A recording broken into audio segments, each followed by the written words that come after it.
We're thrilled to welcome our keynote speaker, Mosa Nyamande. I'll give a short bio on who Mosa is. Mosa is a dad, a husband, and a purpose-led entrepreneur. He has built award-winning fintech consulting businesses in South Africa for the last 15 years, namely Actualise, Chronology, and Blue Sky Digital. Mosa has served Standard Bank CIB as a technology consultant for over a decade, and Mosa is passionate about purposeful entrepreneurship, and his main mission is to make life more convenient for humanity through technology and innovation so we can actualize life's purpose together. I see what you did there, Mosa. He loves jazz, he plays the drums, and enjoys being active outdoors. He also has an honored degree from Wits in Finance, Investments, and Information Systems. Please join me in welcoming Mosa Nyamande as he shares his insights on understanding return on investment on your AI strategy. Let's welcome him with a warm applause.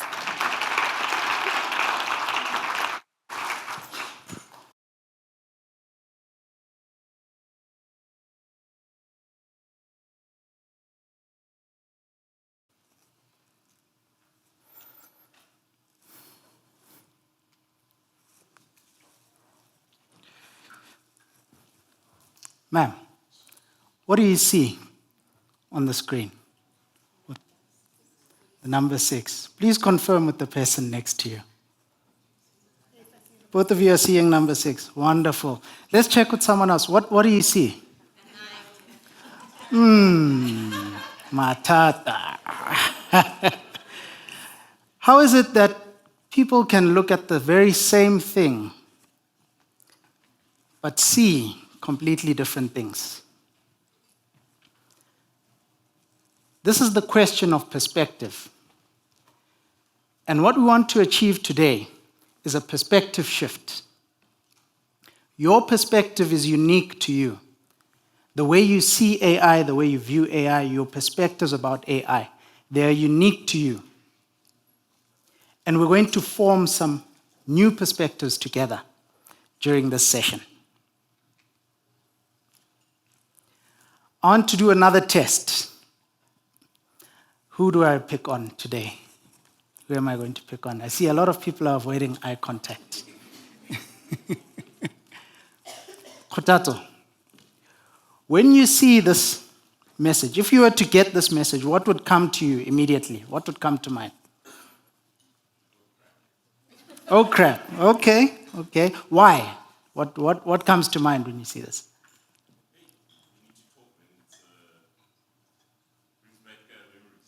Memories, okay. And the feeling, how would you describe the feeling? Nervous. Getting chopped. Now, let's say you were to open that message and this is what you saw. How would you feel after seeing this? Relieved. Yeah. Relieved and excited. Relieved and excited. Yeah. How is it that the same message, although it's chopped off, now the meaning changes altogether? Exclamation mark, the emojis, they add context. They add context. That's the second point. Context is everything.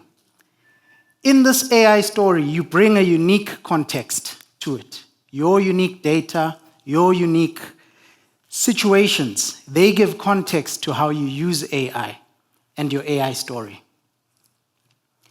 And then I want to do another quick survey. This one is going to include everyone in the room, even the ones who aren't giving me eye contact at the moment.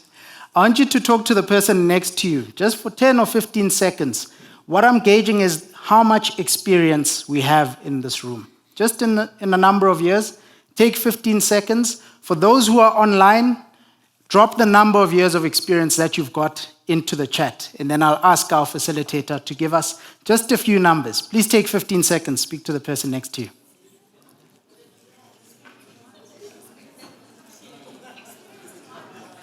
Work experience. How many years of work experience? I didn't qualify it.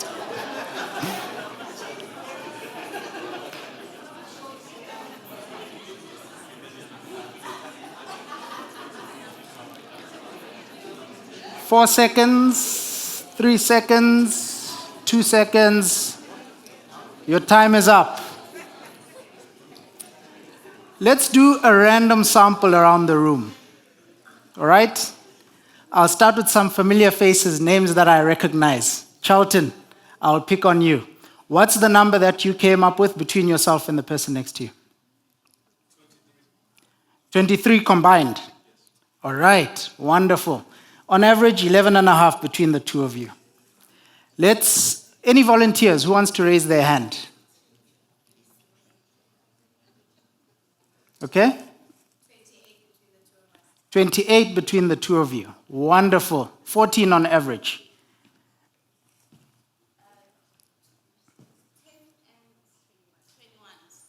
31 between the two of you. That's a lot. That's a wealth of experience. Let's say 15 and a half between the two of you. If we look at the number of people in this room, I'll do some quick maths. Let's say we have about 60 people in the room. Online, we had about 700 people registered. I don't know how many are actually on the call at the moment, but let's say it's 700, right? 760, let's round it up to 800. And on average, if we look at the numbers that we've got, let's call it 15, just on average. If my quick math serves me right, that's 15 years times 800 people. That's 12,000 years of experience on this side of the stage. I merely have a humble 15. And that is incredibly humbling for me because I don't want to pretend to know everything about your unique experience or to have more to contribute than everything that you know together. What's more important is for us to create a shared experience where we shift our perspective on AI. We give our own unique context to this AI story. And we leverage our collective experience to put our uniqueness at the center of this AI story. Because there is no AI story without humans. We're going to be speaking about AI a lot. Return on investment. AI is probably a term you'll hear probably 50 or 100 times just in 2 hours. But your story is central to that. There is no AI story without humans. And therefore, we need to keep humans in the loop as we design these AI solutions. Another survey for those of us in the room. Show of hands, who recognizes the tool on the screen? All right, in the pink jacket. Please tell us, what is the tool that's on the screen? Okay, we'll wait for the roving mic. It's an abacus. An abacus. And please describe what it's used for. It's used for counting. Used for counting. Thank you very much. Indeed, this is the abacus. Oh, I'm pressing the wrong button. This is the abacus. And in its day, it was groundbreaking technology. It was the tool that enabled people to count, keep track of numbers. This was the point of sale system in its day. This was the accounting system of its day. Yet, very few of us use abacuses in our daily business. I doubt you'll go to a shop and see an abacus being used when you go to check out your groceries. It was very quickly disrupted by a new tool. And when that tool came into be, it was revolutionary. It was groundbreaking, the pocket calculator. Now, people could do many more calculations in a very short space of time without having to keep track. You know, anytime you move the number on the abacus, it forgets what number you were on. Whereas here, you could essentially take 35 times 72 and get an answer within split seconds. And in its day, it was groundbreaking. Let's fast forward a little bit more. We get the spreadsheet heroes. Those who could do the same calculations in a fraction of the time it took when you're using a calculator. And similarly, when we have accounting and finance systems, those are a lot more proficient than the spreadsheets.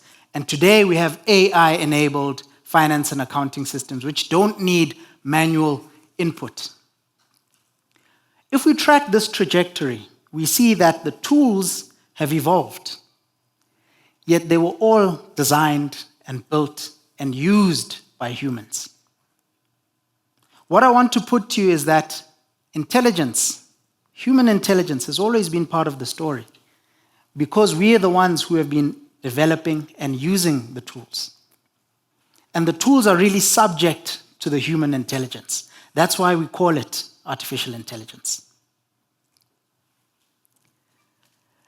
Now, since we had a flashback to the past, let's have a little bit of a look to the future. Or maybe not so much the future, but the present. This is the future we dreamed about not too many years ago. The videos you're seeing on the screen used to be science fiction. Once upon a time, this was science fiction.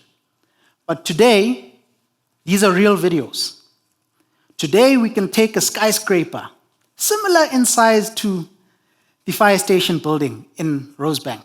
We can take that skyscraper and within minutes, get it several kilometers into the sky. And not only that, within less than an hour, we can take that same skyscraper, which is thousands of meters in the sky, and return it to where it took off. That is today. That is the future we dreamt about and we hoped for. Not too many years ago, what used to be science fiction. That future is today. And that is enabled by these AI tools and AI solutions that we've become familiar with.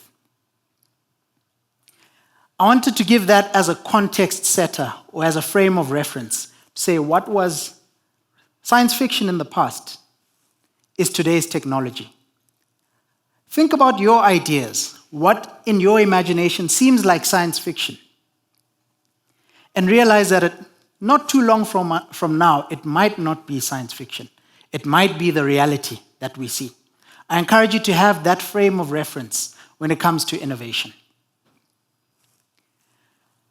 Right, we're going to do a bit of an audience survey, which is going to let us know where we're at in the room in terms of AI adoption and ROI.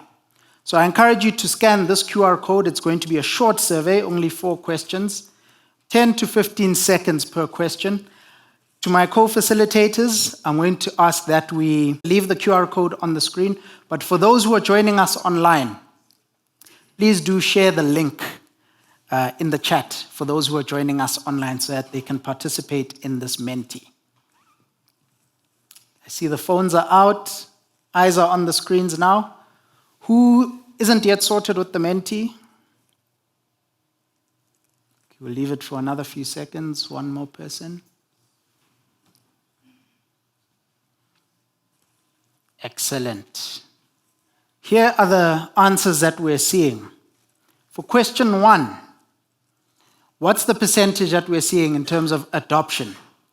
And there are some of the answers coming through. 60% has been using it for over a year. About 40% has started more recently. And only 3% of the room is not yet using this technology. So from an adoption standpoint, we're sitting at, latest numbers, 97% adoption of people who are already using AI. Please can we move to the next answer for the presentation? Excellent. These are the perceptions towards AI. 122 of the 150 people participating love AI. There's a subset who's afraid of it, and these are valid concerns which we'll address. And a number of people are indifferent towards that. I'm hoping in this session we can get those 8 people off the fence towards loving it or hating it, having a view on AI. Because what we want to do is share some information so that we have a clear picture of what this AI story is all about. Please can we move to the next one? Right. This comes to budgets. The numbers are... Right. This comes to budgets. The numbers are sitting at around 57%. 57% of the people represented in this room, their teams have existing budgets to spend on AI. And when we get to the stats, we'll see that you guys are in good company. The research shows this as well. We can go to the final slide for the presentation.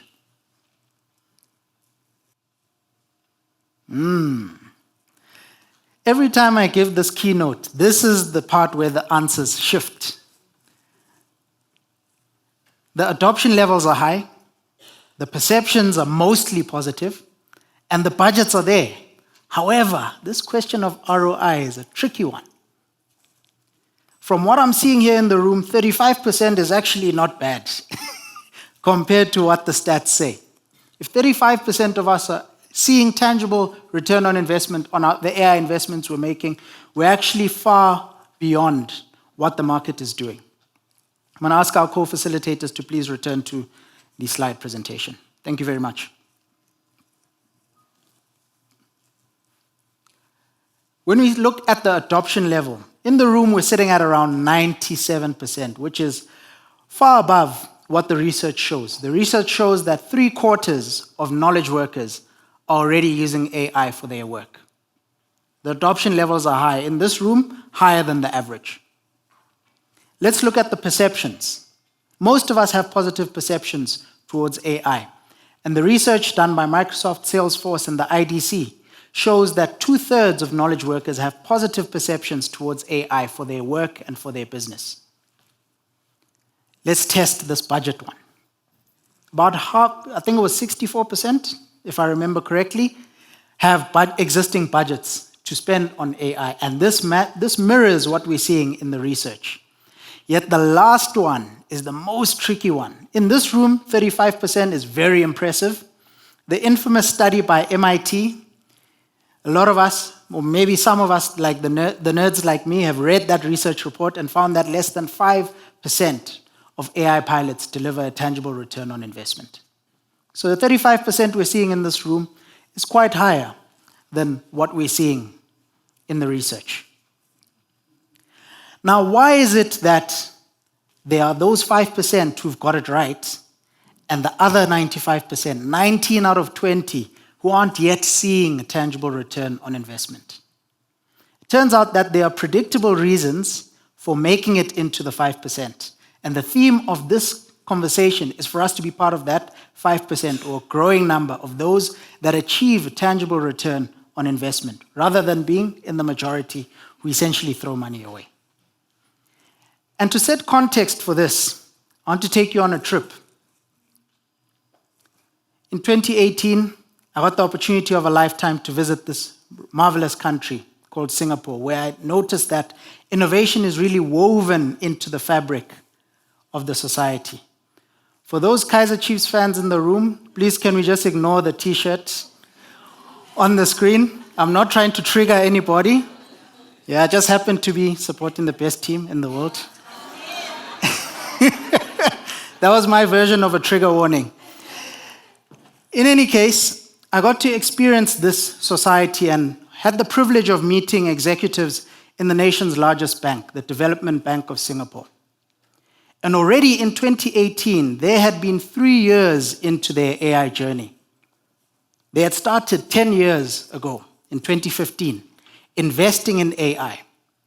And when we fast forward to today, 2025, they are the rock stars when it comes to achieving tangible return on investment from the AI investments they make. We'll go through the highlights. They've achieved almost $600 million in tangible ROI just from the AI investments. In our rands, that's almost 12 billion rand. I'm just doing rough numbers. Please don't check me on my maths. Around 12 billion rand in tangible return on investment from AI initiatives. How did they get it right?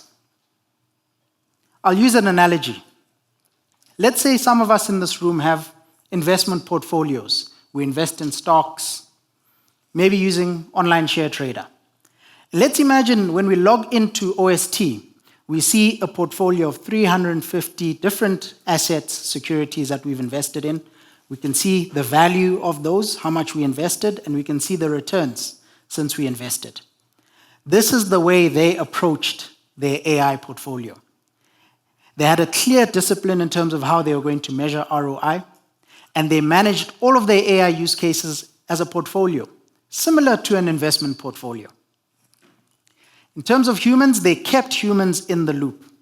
Every job that was augmented by AI, they kept humans in the loop. They didn't take humans out of the loop. Another key ingredient is that there was strong executive sponsorship for the AI initiatives that were being implemented.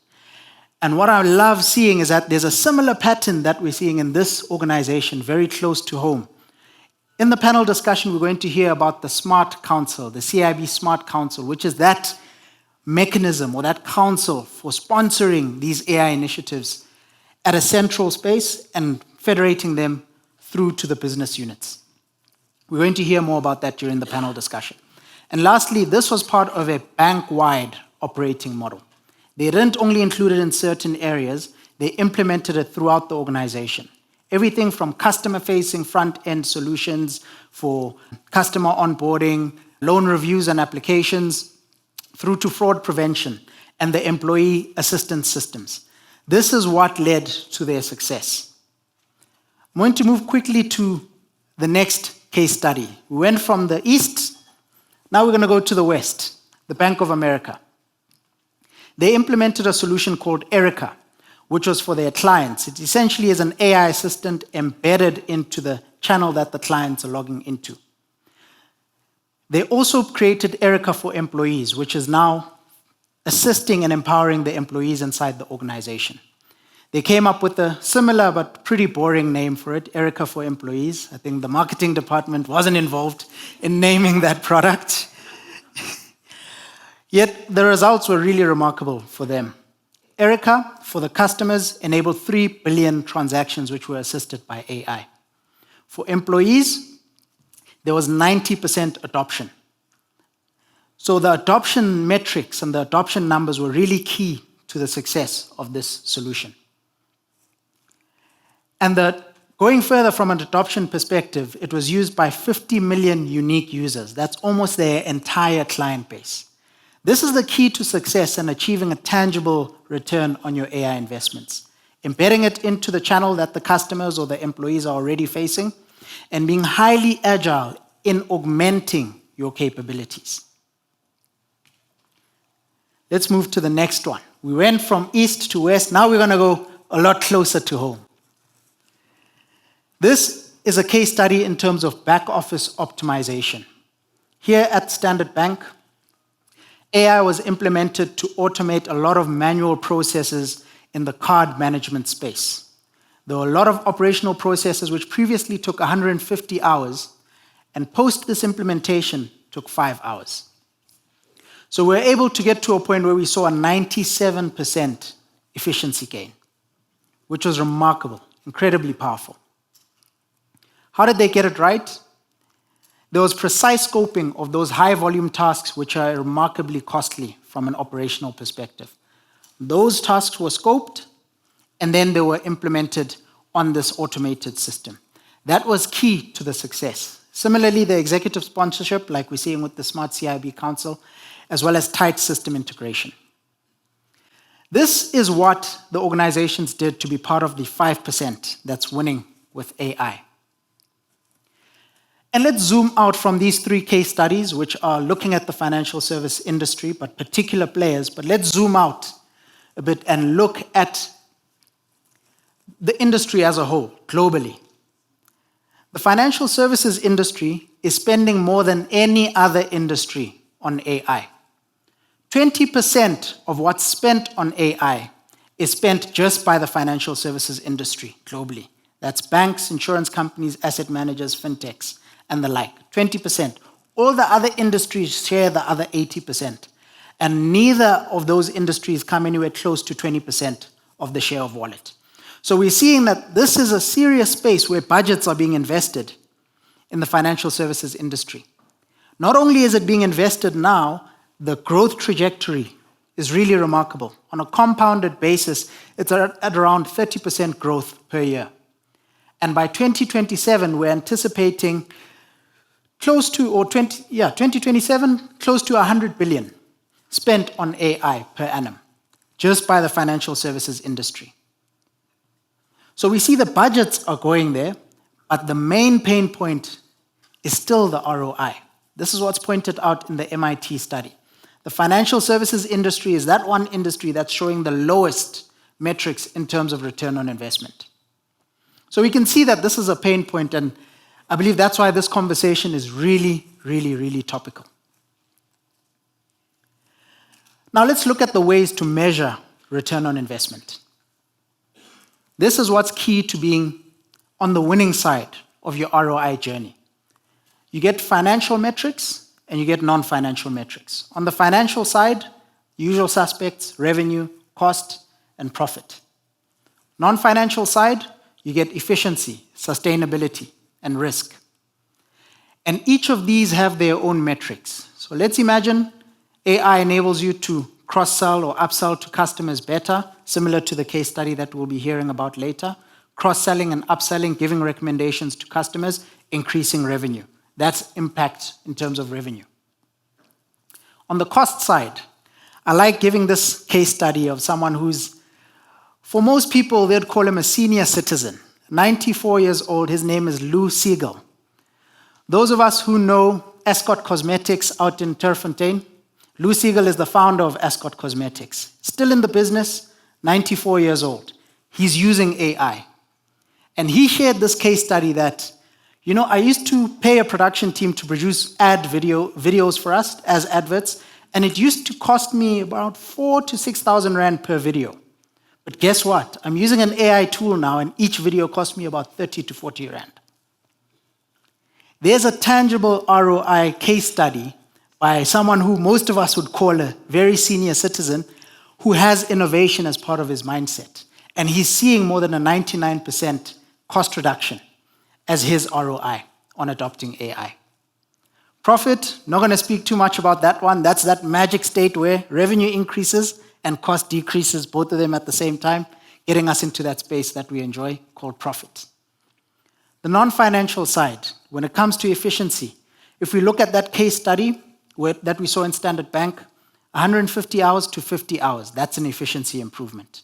Similarly, sustainability and risk can be measured in similar ways. Now, what you want to do is have these metrics clearly defined on a dashboard that allows you to track what you've invested in the AI solution and also how you're doing in terms of these metrics.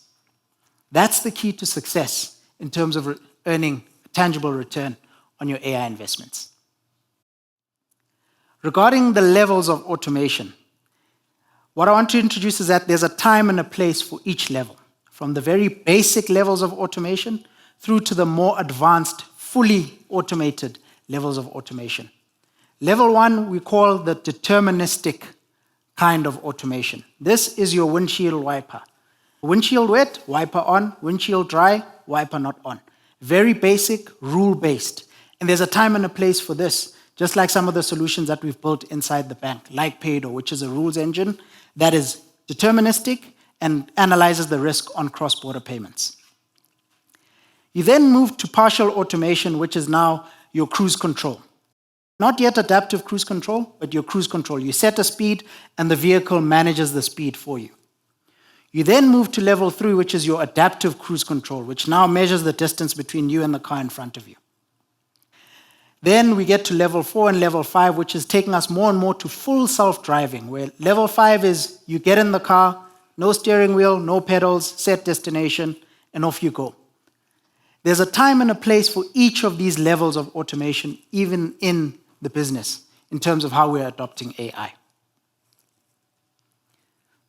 Now, what does this mean for you as an individual, sitting here in this room or joining us online? AI is something that's going to affect your role, your relevance, and your recognition and reward. AI will be affecting each of these things. It's really up to you to decide whether AI affects these things positively or adversely. And what I want to put forward to you is that if you want AI to impact those things positively, you need to put on the suit. You need to augment yourself. And if we think about Tony Stark, Iron Man, without the suit, he's a smart guy. He's in Stark Industries, very powerful, serious business. But with the suit, listen, he's a superhero. I encourage you to think about AI in that way. Without the suit, you're an experienced professional in this space with your own context, perspective, and accumulated experience. And doing things the way you've been doing them has got you to where you are, and that's brilliant. But with AI, you can compound your capabilities. Therefore, use AI to augment yourself. And as we're using AI and augmenting ourselves as leaders, this question of risk, trust, and bias comes up a whole lot. And for this question, I like using a story, relating a story. Very recently, I went for a run. That day, it was gray outside. It wasn't too cold, but it was gray. I could see there was a chance of it raining. And I intended to run for 30 minutes. And within 2 minutes, I saw my neighbor on the side of the road. And he said, "My friend, the rain is coming. Why are you running?" And at that very point, I had a choice to make. I set out to run for 30 minutes. Within 2 minutes, I got presented with the risk. I had a choice to make to either turn back and go back to the comfort of my home or continue with the run because it wasn't raining yet. That's the situation we find ourselves in when it comes to AI. If you continue, there is the risk that you'll make some mistakes, compromise a few things, but you need to weigh how heavy that risk is relative to the reward that you're going to get. And if you're going out for a run and you get rained on, use that as validated learning. Maybe next time you take a waterproof jacket, so that if you do get rained on, it's not too much of a downside risk for yourself.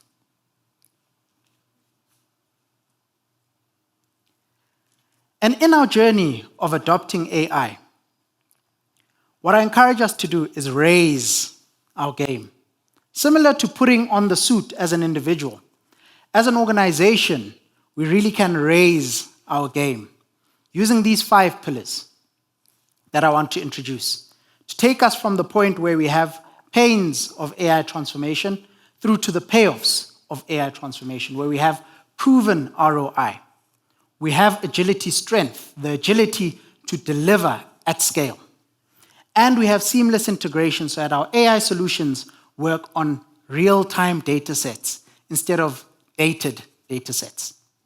The first pillar of raising our game is ROI. This is what we've been speaking about throughout. The second one is agility. We need to be agile in how we experiment and adopt AI.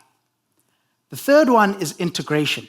We need to make sure our AI solutions are integrated with the source data set so that we get real-time insights. The fourth one is scale. This is where we move from pilot to production. Our AI solutions need to move from proof of concepts and get to a point where they're implemented into production. This is the scale pillar. And lastly, evolution. To validate that, I want to point out that in terms of AI innovation, the pace of acceleration is moving at 2 times Moore's law. That means the capability is improving every 6 to 9 months, not every 18 months. This is why it's important to evolve your solutions on an ongoing basis. Continue to work with that agility pillar so that you can continue raising your game.